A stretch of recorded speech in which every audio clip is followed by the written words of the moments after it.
Welcome to another episode of the Inspired by You MindKite Podcast. Today, all the way from Australia, I have joining us the wonderful Glenn Marsden. He is the founder of the Imperfectly Perfect Campaign. And if you've seen how many times it took me to get this right, you understand we're all imperfect in many ways. So welcome, Glenn. Thank you very much for joining me on the show. Oh, thank you for having me. First and foremost, it's amazing to see what you do at MindKite. So to connect and just see what you guys are doing at the other side of the world, so admirable. So thanks. I feel honored to be a part of your show.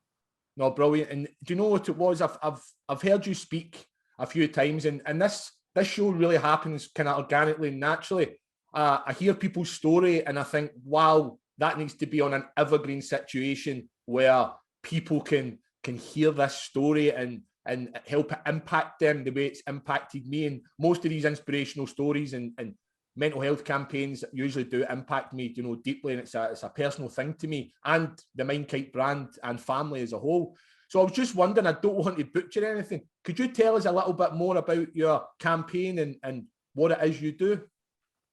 Yeah, sure. So the origin of it was basically stemming from social media, to be honest with you. 6-7 years ago, being in the health and fitness sector, I got to a stage in my life where I thought I'd be settled down. We had our first kid, and I suddenly, living in Sydney, Australia on the beach, I suddenly started comparing myself to a lot of people, and then went down the route of body dysmorphia to the point it got out of control. And then came depression, and we couldn't find childcare here in Australia. So my wife, she was born in Thailand, grew up in America, Australia. We decided either it was coming back to the UK, where I'm from, or going to Thailand. So you can imagine, hot weather, I'm going to Thailand. But I suppose it was to my demise, because I suddenly got this relationship with the mirror and I was hiding it from everyone. It was, if anybody's experienced any kind of eating disorder, body dysmorphia, there's one of two ways. You get obsessed by thinking you've got a perceived flaw, or you can't look at yourself. Whereas me, it started with a couple of minutes in the mirror, and I always wanted this big aesthetic chest and these big arms. Imagine Bondi Beach and you see these people who look like they walked off a catwalk. So in Thailand, it got out of hand to the point where 3 to 4 hours I was in a mirror and I was making excuses away from everyone to go to the mirror and check it. Got it really out of hand to the point one day, my wife, she started noticing it got further on and she was understanding.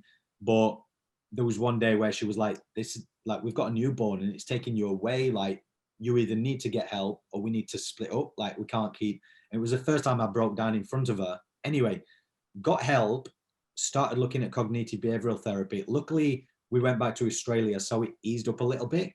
Got to see somebody who, again, with cognitive behavioral therapy, put me with a personal trainer who used to go through the same thing. Now, for somebody who studied sports science, I understand the makeup and DNA of the body, but again, with the mindset, what you see in a mirror and what you can do to your own mind if you've been through depression or anything, it's unfathomable. There's a disconnect. So social media was a big aspect for me. I turned it off.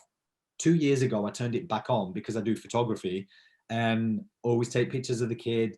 And then my wife wanted something to send to family. Turned it on, saw an old friend from the UK, bearing in mind I've not been back for years, had passed away. There was no build-up, there was no story. So I started asking around friends, and it turned out he'd taken his life.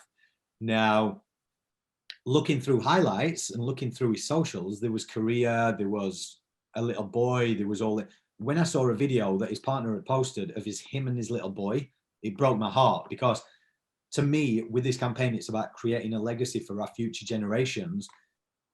I cannot imagine where I was, but for someone to have that clouded moment of judgment where they think people would be better, for that other partner to have to sit their child down and say, "Mum or Dad's not coming home." And oh man, it just gets to me all the time when I hear that sort of stuff. So reached out to all the big organizations, said, "Look, I've got this premise, I've got this idea, I'd love to come and work or help, or what can I do?" And I got told no thank you, but understandably a lot of advocates. So I was like, okay. Now, I always say, Yorkshiremen, a bit like Scottish men, it's kind of when you have got a mission, you're unstoppable. So I can only attest to why MindKite's doing so well. And I was like, right, I'm just going to do it myself then. Rolled my sleeves up and pretty much started picking up the phone. And I was like, you know what? I'm going to disrupt social media and bring it back to its intended purpose, which was communication and bringing people together. along the way, perceptions come into it of highlight reels, the perfect life. We're all human. We all have human emotions. Just like COVID's shown us, doesn't discriminate. Mental health has never discriminated. So I reached out to, never knew nobody, but reached out to corporate leaders, celebrities, got thing. And within 12 months, to say behind the scenes, jumped on construction, 12 hours a day, 6 days a week, learning how to do press releases, media kits, networking, all this kind of stuff. Managed to take it international within 12 months. And doors were just opening. And it was, people sometimes see celebrities on it and say, oh, what would they know? And this is the disconnect that we need to cover. It doesn't matter what title or profession you have. Like if we see somebody, and this is why I did reach out to a lot of corporate leaders, I wanted to create a ripple effect. So if we walk down the street and we saw one of kind of my images with somebody that you know, a professional athlete or an actress, it's going to stop you in your track and you're going to go, oh, what's this about? You're going to read it. You're going to resonate. You go through to the podcast, you hear the story, you're taken to a resource and you're going to get help. So yeah, it was just basically stemming from losing a friend and then the passion as well behind it, me having gone through that experience and managing to take it. Obviously, I was never a spiritual person, but doors for me have just opened and I've just like, I knew nobody. So it's dedication, resilience, a lot of ups and downs with it and just meeting incredible people like yourself along the way. Yeah, I think you've touched on so much there. And you said it so calmly and smoothly, like there's not a lot, but there's a lot goes into these mental health campaigns. And before I go back, I want to touch on the celebrity thing. And I think it's misconceived a lot of ways when we use celebrities for sort of mental health campaigns. And yeah, as you say, like, well, what would they know? Their life's great. And from my actual experiences, mental health doesn't discriminate. And actually, when you get everything you want in life, the celebrity, the stardom, the cars, the houses, the money, especially, then you have nothing else to get. You start looking in on yourself. And often, I mean, I've got clients who've got everything in life, so it seems, but their mental health is terrible just because they have that life. And then the same on the other side of the spectrum. I have people who want everything in life and have next to nothing. And that causes them depression and mental health. And I think we've talked about before where I'm from in Glasgow, the suicide rate's the highest in Europe. And for me, that was just terrible to think that's people where I come from, it's friends of mine, it's family. There's people in my city where I grew up and I was born.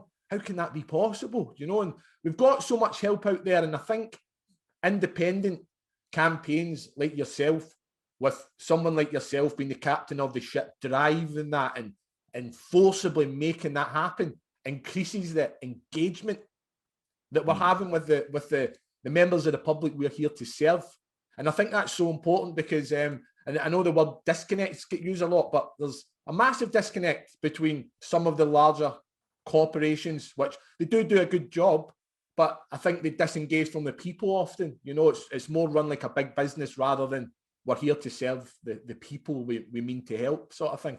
So on that, let me go back to your if you don't mind me asking a little bit more about this body dysmorphia and like, were you training at the time, or how did this start? I mean, you said about you were standing in the front of the mirror and you were picking at things, but how did this actually formalize and come about, and how do we spot it if it's maybe happening to us? Yeah, you know what? The funny thing was, when I first saw a psychologist about it, they was trying to bring it back as if it was something from my childhood.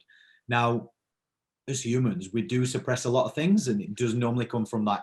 We have to do inner child healing to get rid of that trauma, PTSD or anything. But for me, it quite frankly frustrated me because it wasn't from my childhood. I mean, in my 20s, I was living in Bondi. I was the first one without my top off. I was going out. I was doing all this. I think for me, it just started where I was hanging around with a lot of these people within Sydney, and I'm not as naive as to think there's a lot of guys that do not put supplements into their body to look like this. At the same time, when a lot of these are your friends and they're telling you that they don't, it starts playing with your head. It really does. And so I just started, I was like, I can never feel my chest. I can never do I can laugh at it now, but at the time, it used to just grip me. And my friends would be like, I always thought there was something up because you were always like Like, I can't feel anything. And they'd make me go heavy and I'd be eating as much as them. But when I went through it all, and it starts out, there's two types of body dysmorphia. Either you can't look in the mirror, you're avoiding it, or you're obsessed with it. So I suppose when I came out the other side of mine, and what turned out with me was because for years I was teaching martial arts and these spinning classes, I was predominantly putting the load on my pec minor. So I was pulling my shoulders forward like boxers. That's why I couldn't get my chest. So I managed to fix mine, but I also was fixing internal as well. So those kind of preliminary measures, when you spot it with people, when I continued within management facilities and everything, I spotted it straight away in people. I don't know, like yourself, but when you've been through adversity, there's something in you that maybe your intuitive nature, or you pick up on a lot more things with people, and you can tell, being that empathetic side. And I started noticing people, and then I'd reach out and I'd be like, I've just noticed that you don't check your form much. Like, you're in incredible shape, but you do not check your form. Like, if you just adjust that. And then they'd open a conversation and they'd be like, yeah, I just don't like looking in the mirror. And I'd be like, oh, why? And then I'd open up and share my story. And the first time I opened my story and I wrote it on the campaign's blog, I sent it through Facebook. And, predominantly Facebook's like family and friends. The amount of people that reached out, friends of mine, going, oh my God, I think I've got that. But I never knew there was a name for it. I just thought it was a bit of OCD and obsessed. I was like, it can get dangerous. It really can get dangerous if you don't get help for it, because what you're saying to yourself in there is not what you're seeing here. And I posted on my socials the other week. I can remember an image. I was shredded.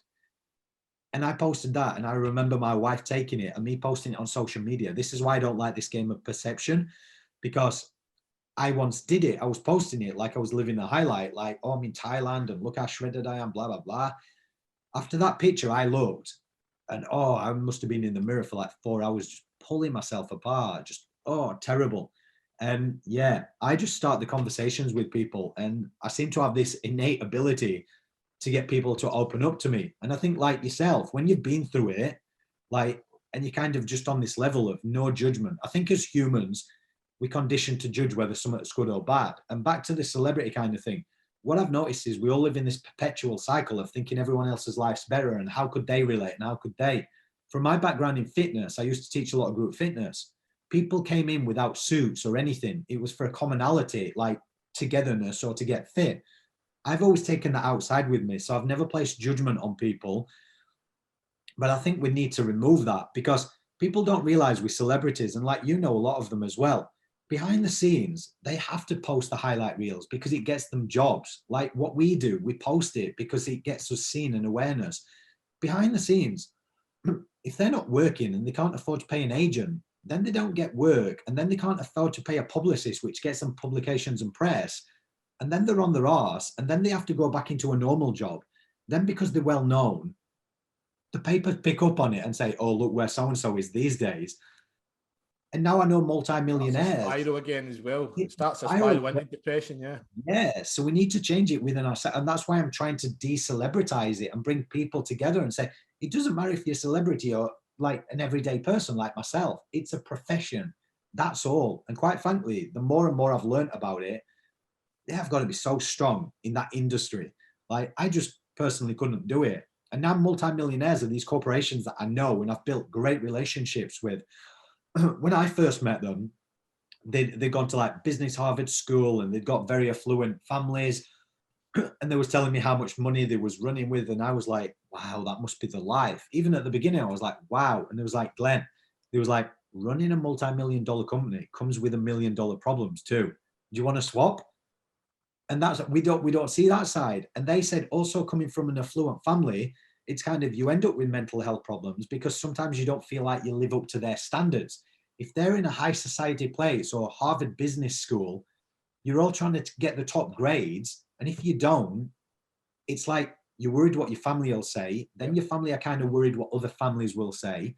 And then it's all this, I'm like, oh my God, we're just all living in this place of fear and judgment. And we just need to know that we're all humans. That's it. And one other thing I noticed as well about coming from a sort of a good background or an affluent background, which I don't, I come from sort of hardship, is that often we do make those sort of judgments and, oh, it's all right for them to have this life. But I also find, and just through my experience working with mental health, that a lot of these people aren't prepared for real life if a real life disaster happens, a disruption, because they haven't went through any hardships up until that point. So there's been no preparation from a young age. So it can hit them 10 times harder. And that's when usually the kind of abuse happens, like, well, just pick yourself up. It's okay for you because you've had this lush life. But like losing a loved one, for example, it doesn't matter who you are. It can hit you and last with you, for forever if you don't have the tools to move forward effectively and properly. So with that being said, in this sort of corporate world, tell me how you sort of attack this corporate world, because I know how hard it is being an independent campaign. I've looked and supported your campaign, and I love your website and things like that as well. And I see you mentioned about the corporate side of things, and you're well documented now. I mean, you've featured on, every news channel, every TV show far and wide, Australia, America, UK, etc. And now these sort of podcast platforms. Can you just tell me about how you interact with the corporate world and what you would actually like from them in an ideal situation? Yeah. Look, when you go on these platforms and people talk about they've got the secret to success, and they can help you and they can teach you this. There's no secret to success. It's relationships. It's building relationships, and people can see who are genuine and who are real. And that's all I've done. Like, I've shown that I knew that I needed to build credibility with this thing. So I'm like, I'm not going to go in and I've never actually asked for help. And that was probably to my detriment, because I always found the way that I've been brought up, it's like, you want something to do, you do it yourself. And even people these days, they'd be like, why don't you just ask so-and-so? And I'd be like, what? No, to me, that doesn't, like, they'd be going, so some of these celebrities are on, like, they've become really good friends of mine. And someone would say, why don't you ask that person if they can ask that person? And to me, internally, I'd be going, that doesn't feel right, because that's almost like me going, oh, you're good, but can you get that next person because they're a little bit more faint? Like, I'm like, nah. So I built relationships with every single person, keep in touch with them all, send them all messages now and again. And in relation to the corporations, I did the exact same thing. I learned to network with the right people, and people often say, how did you get through the gatekeepers? I'm like, what are you talking about, gatekeepers? Like, if you're already saying the word gatekeepers, you're not treating people as people. Like, so I'd build relationships up, and then it just happened to go and get bigger and bigger. And then next minute I'd be talking to vice presidents and of all these companies. And I'd go in and I'd be having meetings with them. And I'd be like, look, to be honest with you, I lead by humility. I don't know what I don't know. And this is the vision. This is my premise. This is what we've done. Go through all the stats, go through all the data, go through what I want to do with it. And there was like, holy hell. It was like, and you've done all this on your own. I was like, with the advocates on top, but behind the scenes, like trying to do it and then getting a team together. But it was like, when do you sleep, first of all? I was like, well, lack of sleep. But at the same time, I was just like, look, now it needs to get to this level, and I need your help to show that. I'm not expecting you to drop money in it. It's never been about money. It's now we need to create a ripple effect. And it's just kept growing. But I won't say there's anything beats building a genuine connection with somebody and finding out about them. Because the majority of people, whether they're at the height of fame or whether they've all experienced it. They have all experienced adversity, whether directly or indirectly. And if it resonates with them, like, yes, like anything, I can only attest you probably got not interested or no thanks or what like, but when something is far bigger than your ego, like ego is in getting uncomfortable to just do it, you're just like, nah, okay, maybe not for you. So I'll keep on going.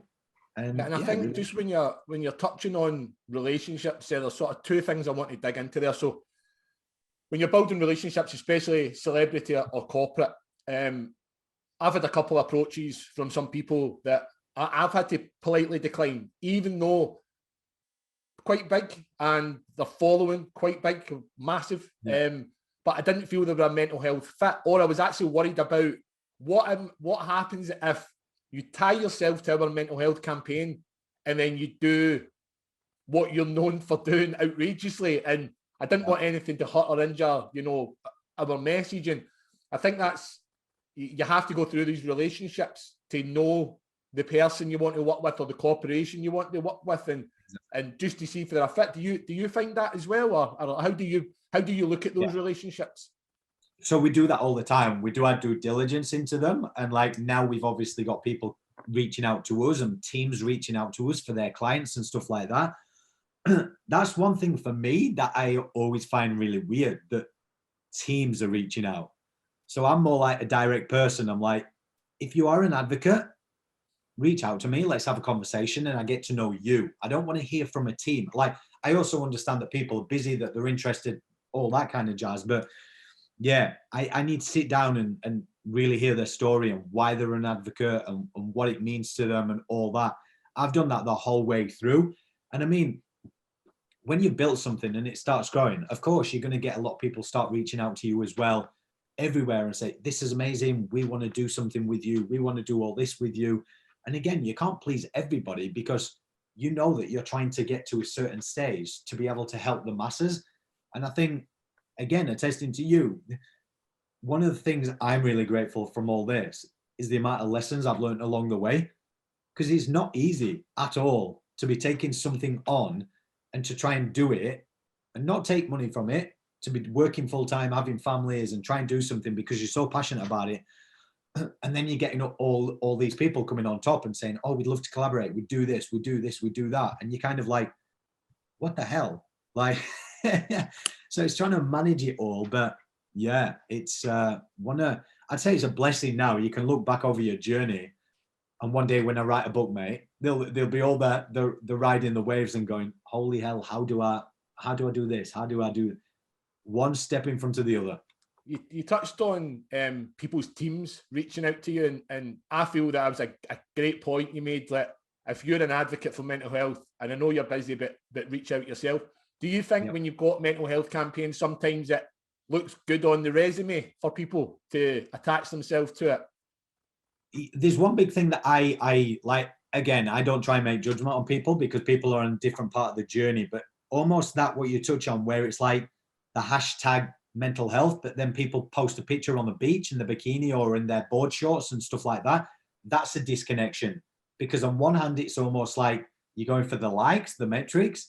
On the other hand, you're trying to be serious and talk about a topic, which is where the message gets skewed because you're crossing lines there.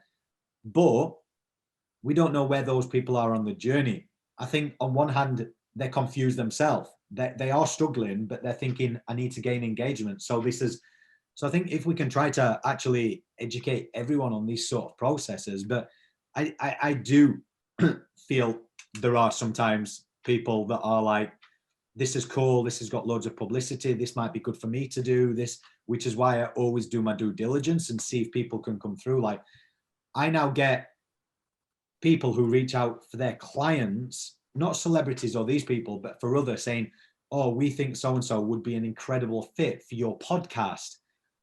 So I'll get one of the team to just send a series of questions like, why can you get them on the phone, blah, blah, blah, blah, blah. And then first of all, it'll be like, to see if people really are advocates, I'll be like, okay, so you've got this company, you're making X, Y, and Z, do the due diligence, say, we do take sponsors so that we can actually put free resources and workshops on for the public, or we merely ask that you spread our message throughout all your socials so you can actually get the message out and then let people know where they can get help from. And if they don't do it, that just tells me about a person's character or the reasons behind it, because any true advocate would be like, how do we get this message out? What can I do? And I started a global initiative, which is simply hashtagging I am imperfectly perfect on my hand. And the public just went crazy for it and was just getting it out to spread the message. So there's certain things that I look in for people and I'm like, okay, but then again, everyone's on their own journey and I'm just like, yeah, you keep doing you. That's not for me. That's not for this, but good luck with anything that you do. No, absolutely. That's great. So still on relationships, and I see how hard you work. I see how big your campaign's growing. I've seen the hashtag on the hands. It's absolutely fantastic. So I know you've been working tirelessly. I know you've been working endlessly on these campaigns. I know with mental health, you know, on an empathetic level, you take a lot on your shoulders just on the stories you hear, right? What you've been through is another weight on your shoulders. But then we also have relationships, you know, partners, wives, husbands, things like that. Can you talk a little bit about, if you don't mind, just what that does to a relationship and how you navigate that? Because I know there'll be a lot of people out there that will probably listen to this that start campaigns or want to start a campaign, and they don't see the, you know, the Glenn in the office and the Glenn at home with the relationship and all that hard work and strain it puts on. Just if you could, you don't need to go too deep, but if you could let us know sort of what effect that has on the relationships and home life. So for the first 12 to 14 months, a typical day for me would be getting up at 4 a.m. in the morning, going to the gym for my mental clarity, at the same time, podcasts, audio, marketing, all that kind of stuff to learn, studying. I'd get on a work site at 6 a.m. I'd stay till 6 p.m. I'd get home at 7 p.m. I'd have dinner with a wife and kids. They'd go to bed. I'd be up to like 12 midnight or 1 a.m. for 14 months. So you can imagine out of 14 months, 1 hour, and then you go to weekends because I was on construction. I was doing 6 days, so I'd only have Sunday with my family. And when you're doing it, you kind of, because I took on a mission to do it global and get the message out, like I was on my phone at all hours of the day. I'm trying to do all this. So I'm very transparent and post a lot of things behind the scenes on the story because I never want anyone to think, oh, look at the highlight reels and look at it. Because I'm trying to disrupt that and go, hey, I was on 12-hour days on construction. I was bloody holding a hose against a wall whilst they were chipping away for 3 months solid. And you can imagine, like any relationship, like at times my wife was just seeing me work hard to give to others, but then it actually helped me because there'd be some things that you'd learn about your personal development. And she once said, like, we came to blows one day and I was like, look, I'm trying to do this and then blah, blah, blah. And she was like, yeah, but all the kids are seeing is dad working. And all I'm seeing is my husband working for others.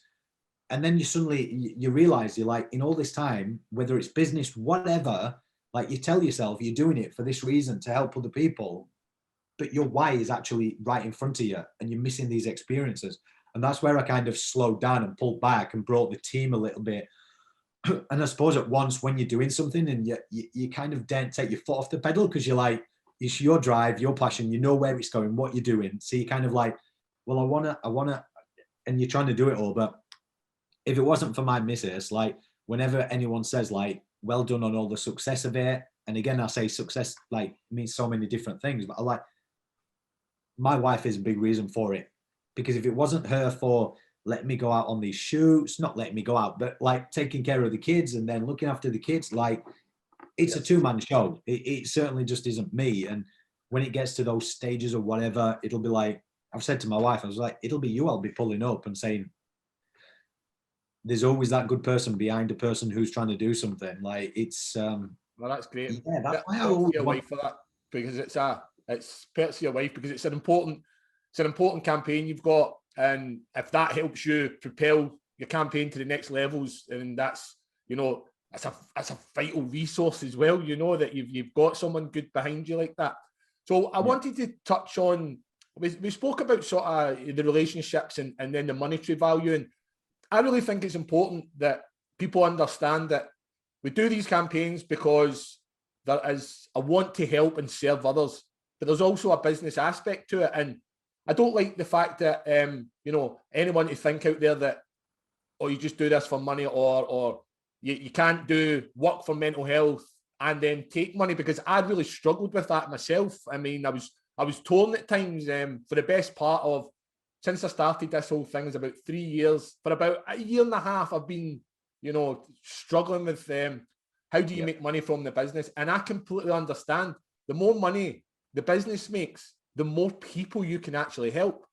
And a lot of people miss that point. I'm just wondering what your take is on that, and how you, when you make money, how do you sort of recirculate that? Because I know a lot of that will go back into the future development and the future help for the members of the public you mean to serve. Mate, we are kindred spirits, because that is exactly what racked my brain for absolute ages. So I was doing all these hours. I was literally doing, like, I wasn't sleeping because I was doing everything. Like, imagine going to bed at 1 a.m. and then getting up at 4 again for like 12, 14 months. And at the same time, I'm going, this doesn't matter because I'm doing it as a passion. Like, and I sincerely am. Like, everybody knows they just, that's why it's grown so big, because it's been pushed by love, and it's never been look at me or anything like that. Which, you look at the campaign, a lot of people was like, unless it's publicity that I'm grateful for getting, you won't really see my face on it, because I don't want the message lost. I want it to be about that. Now, when it comes to the money thing, I always had a big issue with this, because it was getting bigger and bigger. And then you'd meet these more successful people and going, so I actually like looking after yourself. And I'd be like, no, like I'm jumping back on construction. Like, and it was like, what are you doing, Glenn? You're like killing yourself to like do this. And it took long lessons, and we got some apparel. So basically the apparel was covering the cost of the domain and the podcast and all that just each month. And then on top of that, not only was I doing everything else, because I was listening to people and hearing people that they were on waiting lists for help. And I'm like, oh my God, like all we need to do is put like a free workshop on, get somebody who's a therapist to give an hour of their time, and we can potentially save lives. So I was organizing these virtual hangs each month for free, and they were getting filled up. So again, everything was adding up, but I was never taking anything, because it wasn't, I never felt right in asking for donations from the public, because I'm like, the publics are the one that need them. So why is people asking them to fundraise? And I know the public sometimes want to give back, but it was just this thing going in my head. And it wasn't probably until, what we were on March, probably wasn't until the latter end of last year when that very thing that you said came to me, and I was told it. And so many people, philanthropists and all these people, they understand that you can't help more people if you don't. And it's like an analogy. When the plane's going down, put your gas mask on. So you're giving, you're depleting your energy. So your bucket's actually empty. In fact, there's like sand in the bottom. And the idea is to pour as much water into it so it overflows, and then you can help more people. So when that came, and that's why I say I'm grateful for the personal development and learning it, because you've got to go through these lessons, because people like us, I didn't start with anything. I came from working class, and it's the way that you're brought up. You like, you give first and you help your neighbor, to the point where like you can break yourself. You're giving. And I suppose it's only now we've moved into corporate, and I've gone to them, and people are saying, like at the beginning, they were like, hey, non-for-profit, hey, and I was like, hold on a minute.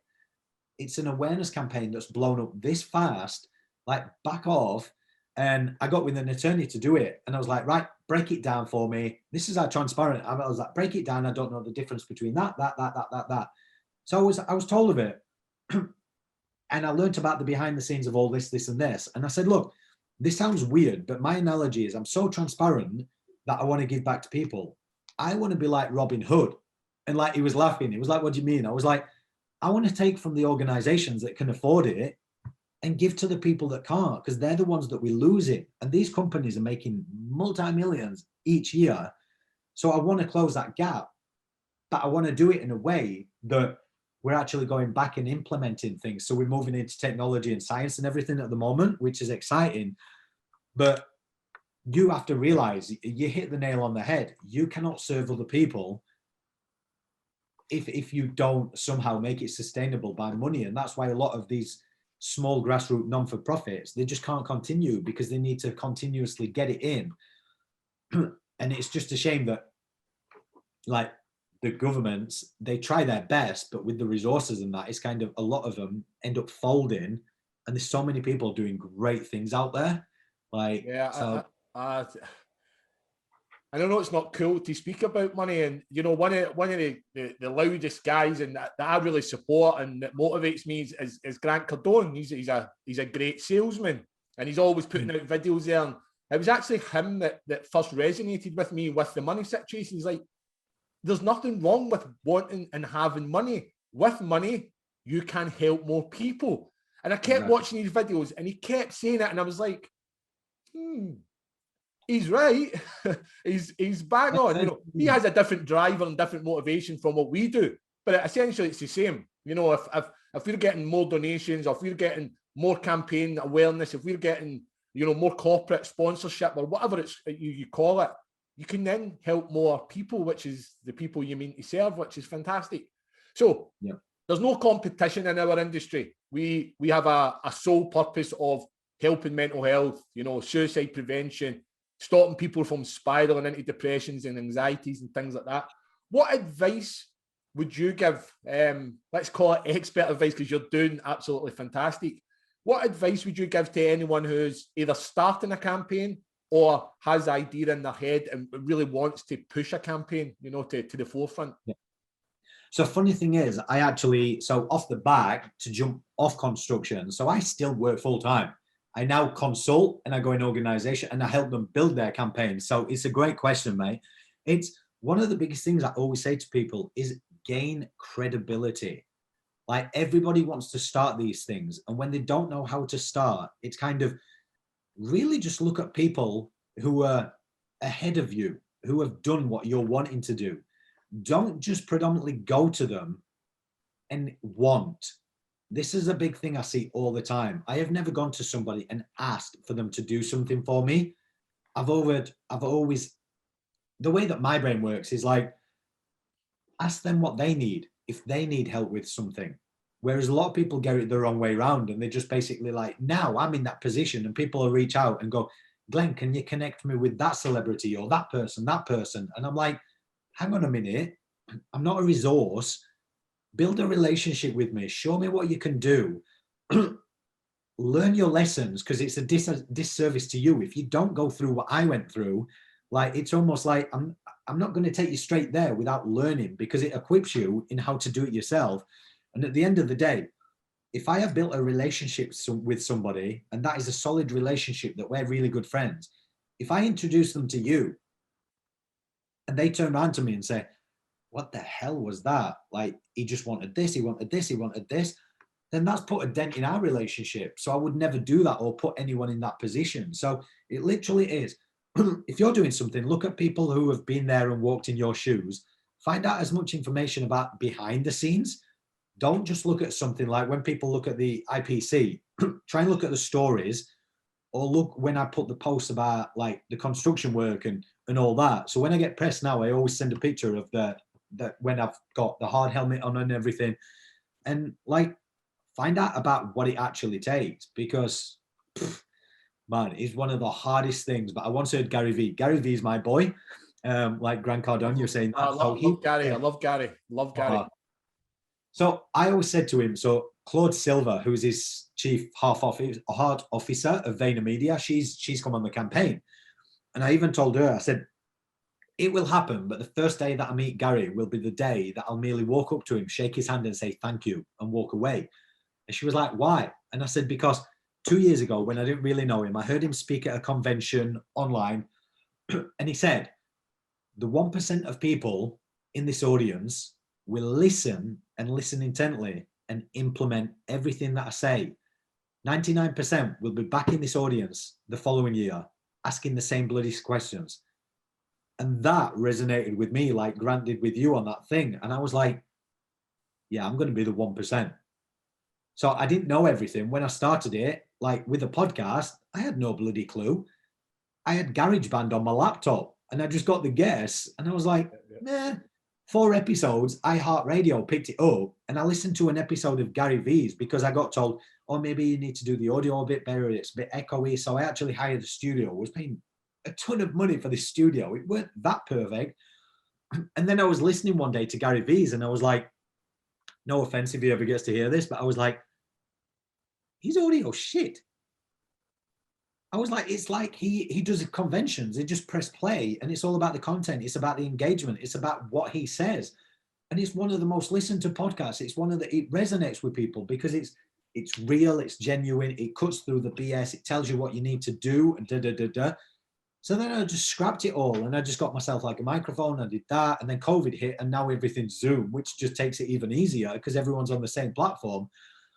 And I was like, the whole campaign is called Imperfectly Perfect. Like, I'm going to lead by the imperfections because I don't want to make it perfect. I don't want to. So I think that's what puts people into procrastination a lot of the time is trying to make everything perfect and not just progressing.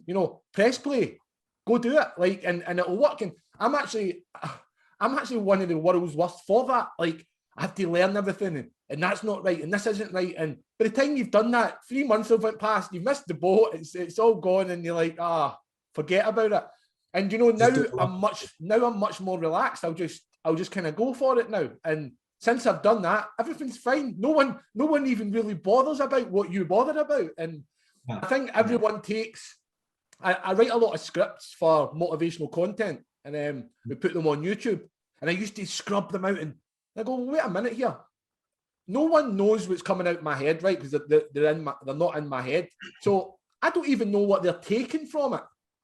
Once they hear my voice, like, what is it they're taking? So I've spent, 3 hours rewriting one paragraph, and no one took anything from that. They took the next paragraph.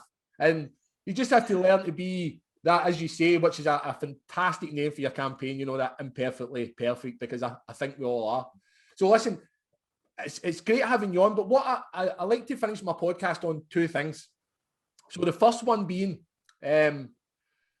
looking forward, looking ahead, as we try and do with any form of therapy or mental health and anything. We go, look, it's not what's back there, it's what's coming forward. What advice or tips, future proofing, would you have for the audience, or anybody that gets to listen to this? What's your tips for the future and looking forward? In terms of the just initiative, in terms of living life, just what's your sort of tip for your day-to-day moving forward and progressing, basically? One of the things I do want to do, and this is a big compliment to a really good friend of mine called Jacqueline Albagoni. She's an actress, and she's very openly spoke, like she suffered depression many years. And I'd just like to say to anybody that is ever going through something like this, tomorrow could be the best day of your life. So just take one step at a time. And that's something that's just got her through. And every time I say it, it resonates with people, because as much as we're going through something, there's always a silver lining. So that tomorrow could be the best day of your life. If you are struggling, look, there's a fine line between, we do need to educate ourselves more and just get comfortable in having these hard conversations. Like, it's so funny, like me and you talking about mental health. A few years ago, maybe our dads would never have done it because of this old age stigma, like men bottle it up. I'm so impressed the amount of guys that are now speaking about it, and it just wouldn't happen. So just simply have these hard bloody conversations, because we're all human, and tomorrow could be the best day of your life. And we're too bothered at the minute. Like it does play into this perception, judgment, fear of others, and I think it's holding us all back.